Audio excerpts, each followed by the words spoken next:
حي على الفلاح.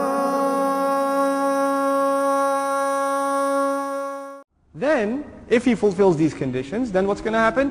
فَسَنُيَسِّرُهُ لِلْيُسْرَى.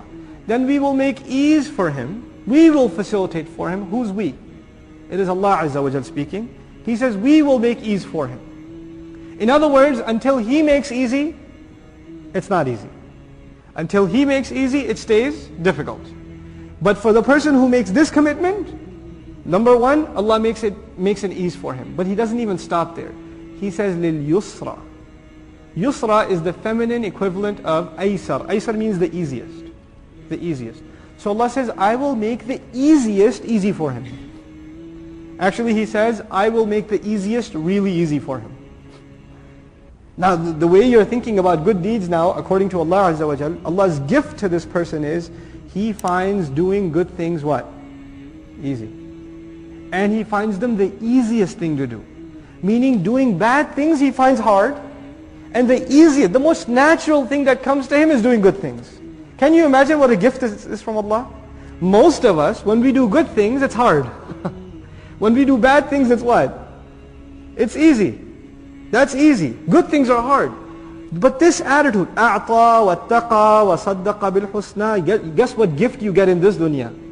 Allah will make the easiest thing easy upon you. Meaning, your attitude about it will change, and it will be the easiest thing facilitated for you, subhanAllah. Now what is this? And by the way, in Arabic, for ease, in the Quran, two words are used. Yasir and hayyin.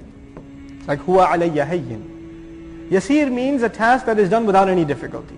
Hayyin means a task that you are given that is way beneath your skill set. Like if you give a calculus professor a math problem that says, what's 1 plus 1? That would be hayyin for him. It's like an insa. Come on, give me something serious.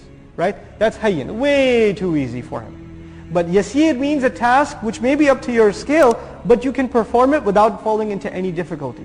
Even though it's at your level or at your capacity, it's still, you can follow it without any difficulty. The tafsir of this we find in the promise of Allah to us in Surah Al-Hajj. When He says, وَمَا جَعَلَ عَلَيْكُمْ فِي الدِّينِ مِنْ حَرَجٍ. We did not put for you at all in this religion any difficulty, constriction whatsoever. We didn't put any difficulty in it whatsoever. For some people, prayer is very hard. Prayer is very hard. Can't wake up, gotta finish quickly. As soon as they get into it, they start hyperventilating, like, I gotta get this over with. You know? For some people, prayer is hard. For the Prophet ﷺ, everything was hard except what? Prayer. His biggest desire is what? جُعِلَتْ قُرَّةُ عَيْنِي فِي الصَّلَاةِ sallallahu alayhi wa sallam. The coolness of my eyes, my relaxation, my comfort, my escape was placed where? In the salah. This is فَسَنُيَسِّرُهُ لِلْيُسْرَى. Now, Allah promised His Messenger sallallahu alayhi wa sallam, وَنُيَسِّرُكَ لِلْيُسْرَى. We find this ayah also, وَنُيَسِّرُكَ لِلْيُسْرَى. I will make the easiest thing easy for you, sallallahu alayhi wa sallam. Allah is giving us the same option. But there's a difference. There Allah said, وَنُيَسِّرُكَ. Here He says, فَسَنُيَسِّرُهُ. There's a scene extra here. When Allah promised His Messenger, He said, I will make easy for you. Okay? But here He says, soon I will make easy for him. Soon. For His Messenger, He did not say soon. But for us, for any other person aspiring to reach this ease, He says soon. Why? The Messenger sallallahu alaihi wasallam is content. And his heart is already in this direction. And he's not at unrest with his Lord. So when you say soon, why do you say soon to someone? To help them calm down, right? Because they're not at rest. They're perturbed. Hey, it's coming soon, it's coming soon. Right? It's a way of easing you. So it's showing that the nature of the relationship between Allah and His Messenger sallallahu alaihi wasallam is very tranquil. And we were not that tranquil, so we want to rush to it. So Allah gives us more consolation when He says, سَنُيَسِّرُهُ. He will make ease for him, لِلْيُسْرَى. The Arabs used to talk about the horse. You know, the horse is hard to ride without a saddle and the seat and the reins. When you hook up the horse totally, when it's like comfortable to ride, they would say, يَسَّرَ الْفَرَسِ. Now it's easy to ride. That's how the word yassara was originally used. So what Allah is saying is, I will make all the arrangements for you to do the good deed. The horse will be totally prepared. All you got to do is just sit there and move the rope a little. That's all you got to do. All the arrangements for you to perform well and to do the things that will elevate your status with Allah will be made easy for you. All the doors will be opened. All the doors will be opened. يَجْعَلْ لَهُ مِنْ أَمْرِهِ يُسْرًا. Whoever has taqwa of Allah, Allah will make in every one of his decisions, He'll make some ease for him. وَيَرْزُقُهُ مِنْ حَيْثُ لَا يَحْتَسِبْ. He'll provide him from where you couldn't even imagine. He'll start opening doors you didn't think even existed. All you get this attitude, you start seeing how Allah starts making things easy for you. Similarly, we find in the hadith narrated in al-Bukhari, the Messenger says, sallallahu alayhi wa sallam, "I'malu, get to work. I'malu, get to work. Work, do things, do good things." Why does he say that? فَكُلٌّ مُيَسَّرٌ لِمَا خُلِقَ لَهُ. Because everyone has been made comfortable with. Everyone has been predisposed. And certain things have been made easy for them, the things for which they have been created. And also, from a human nature point of view, the thing you do a lot gets easy for you. You go to work every day. Somebody asks you, "How do you do it, man?" You've been doing it for 10 years, right? You say, it's just no big deal. It's just work. Just do it. When you've been going to work for 2 days, you used to wake up at 11:30, go to sleep at like 2 in the morning, and then all of a sudden you got a job, you got to get up at 5, get there by 7, right? In the first week, is it hard? It is. After 10 years, does it get easy? It does, doesn't it? It's a matter of conditioning yourself. And also the person who thinks it's very hard. This is a very important point. The person who thinks it's very, very hard. You know what happens to them? They end up failing and losing their job. When they're always saying, "Man, it's so hard to get to work on time. It's so hard to get to work on time. I can't do this, it's too early." When they keep telling themselves that, guess what? Do they get to work early? No. It's called efficacy in psychology. Allah says about this person, ease comes, but what does he have to do? He has to accept the fact that he has to do this. He has to accept that fact.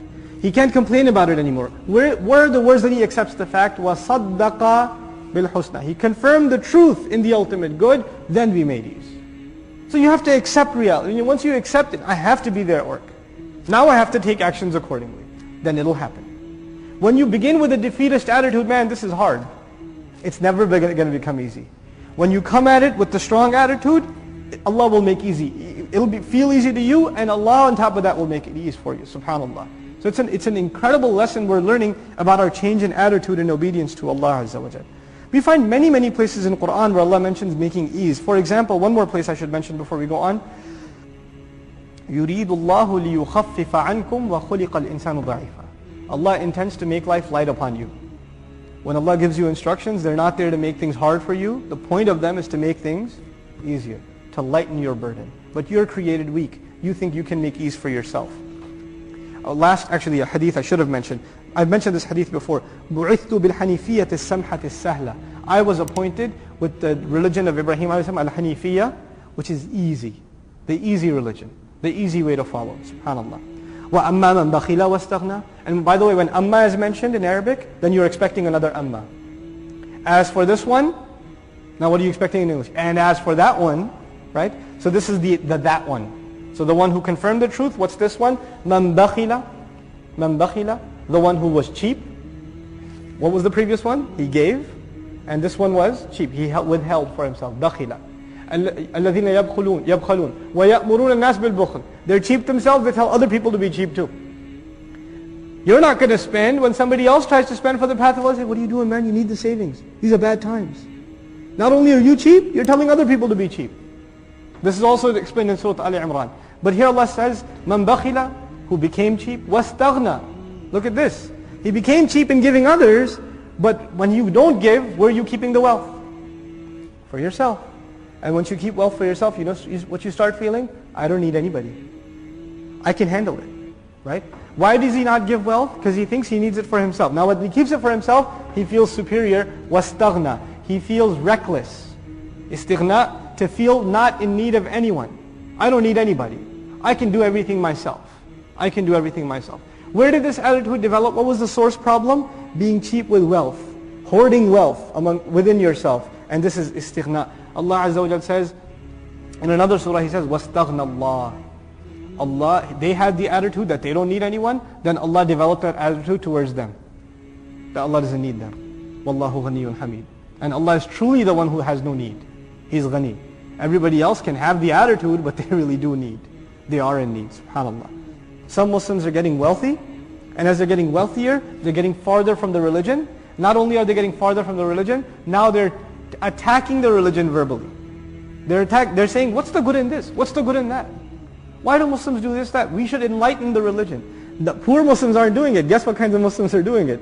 First they get wealth, they don't give, and then they start lying against the ultimate good. وَكَذَّبَ بِالْحُسْنَى. Where did it come from? First cheapness themselves. Then gaining a lot of wealth. And then getting the courage, I don't need the religion needs me. I can mold it to my liking. I'm the customer. I've got the money after all. So they start making these kinds of comments. May Allah protect us from this disease. فَسَنُيَسِّرُهُ لِلْعُسْرَى. SubhanAllah. We will make the hardest thing easy for him. This is such a profound reality Allah has depicted in this ayah. It's scary. It's a scary thing to think about. Al-Usra, some people Mufassirun have commented, Al-Jahannam. Jahannam. We will make the path to hellfire easy for him. Also, Usra means evil deeds, Ash-Shar. Some have commented, like Ibn Abbas radiallahu anhuma, Ash-Shar. Meaning, we will make evil deeds easy for him. But Usra in its literal form means the hardest possible thing. The most difficult thing. In other words, this person, after he develops this attitude, the curse of Allah upon him is, he does things or she does things that land them in the worst difficulty, and they can't even help themselves. You will find these kinds of people who will live carefree, not concerning themselves about religion, and spending their money wherever they want, and those same monies they spend, for example, on their children become the cause of their heart attacks and their blood pressure. Their children become the cause of their psychological problems. The very things they invested in. They bought houses and properties and wealth and this and that, and in their old age they lose sleep over going through the finances. They can't get any sleep. The Messenger was told about the munafiqun. He was told, فَلَا تُعْجِبْكَ أَمْوَالُهُمْ وَلَا أَوْلَادُهُمْ إِنَّمَا يُرِيدُ اللَّهُ لِيُعَذِّبَهُمْ بِهَا. Such a scary ayah. Don't be impressed with their money. Don't be impressed with their children. Allah only wants to torture them with those. Allah wants to torture them with their money. Allah wants to torture them with their children. SubhanAllah. How can that happen? The thing they were looking for ease in those things. What did Allah create in those things? He facilitated the harshest thing for them in those things. May Allah protect us from that. Right? So فَسَنُيَسِّرُهُ لِلْعُسْرَى. So, by the way, الشَّرْ الَّذِي يُؤَدِّي إِلَىٰ عَذَابِ اللَّهِ. Right? The evil that leads to the punishment of Allah, and it becomes easy for him. Doesn't even think twice about it. And it's actually thoughtless for a lot of these people. You say, why do you do it? They'll say, I don't know. I just do. Can't help myself. That's proof of فَسَنُيَسِّرُهُ لِلْيُسْرَى. وَمَا يُغْنِي عَنْهُ مَالُهُ إِذَا تَرَدَّى. And then again wealth came up. And what good is his wealth is not going to make him free of need when he falls in a ditch. Taradda, rada to slam someone down from a cliff, or to throw someone in a ditch. Taradda, to fall yourself off a cliff, or to fall yourself in a ditch. Which ditch is this? The grave. Which ditch is this? The hellfire. Which ditch is this? The indignation of evil deeds. These are the ditches, right? The ditches of evil deeds, the literal ditch of the grave, the literal ditch of the hellfire. When is the wealth going to help him then? وَمَا يُغْنِي عَنْهُ مَالُهُ. His wealth is not going to be able to help him. SubhanAllah, when he falls into this ditch, إِذَا تَرَدَّى. So we said, the one who Allah elevates is the one who gives up his wealth, lowers himself before his Supreme Lord. And the one who wants to elevate himself, Allah throws him in a ditch and says, how's your money going to get you out now? How are you going to get high now? Why do people hold on to money? Status. Istighna, we just read, right? Istighna. They want to feel free of need. They want to feel above. They want to show this status. But Allah Azza wa Jalla says, how are you going to show that status when you fall into that ditch? Then He says something beautiful. Inna alayna lal huda. You can have all the wealth in the world. There is one wealth you cannot have. You don't own it. You will never own it. That's guidance. Allah says it is only upon us, truly, to give guidance. It's only ours. However wealthy you get, how poor you are, it's not yours. It is only, alayna muqaddam, jar wa majroor muqaddam. It's only upon us to give guidance. Guidance will not come to you from anywhere else. It's been interpreted in two ways. In one, Al-Farra, rahimahullah, he says, "Man salaka al-huda fa'ala Allah sabiluhu liqawlihi wa 'ala Allah qasd as-sabil." He says, by saying it is upon us the ultimate guidance. Another way to translate it is, real guidance is only that which leads you to us. True guidance, all true guidance, in the end can only be the one that leads you to us. And the second meaning, it is only upon Allah to guide. What does it mean upon Allah to guide? First of all, did He guide the human being even before the revelation came? Did He give him a sense of what's right and what's wrong? فَأَلْهَمَهَا فُجُورَهَا وَتَقْوَاهَا. Did He pre-program him? And then on top of that, did He give him al-husna also on top of that, revelation? Did He guide him on top of that too? Didn't He say, this guidance can only come from Allah. This pre-programmed guidance inside of you and this revealed guidance from above can only come from Allah. And on top of that, if you're seeking guidance, the end of it will not be wealth. The end of it will not be fame. The end of it can only be who? Allah. Assalamu alaikum wa rahmatullah. If you enjoyed this video, please do share it with friends and family. If you want to see more videos from this series, click on the box at the top. If you want to see other videos, click on the box at the bottom. And don't forget to hit the subscribe button. Thanks.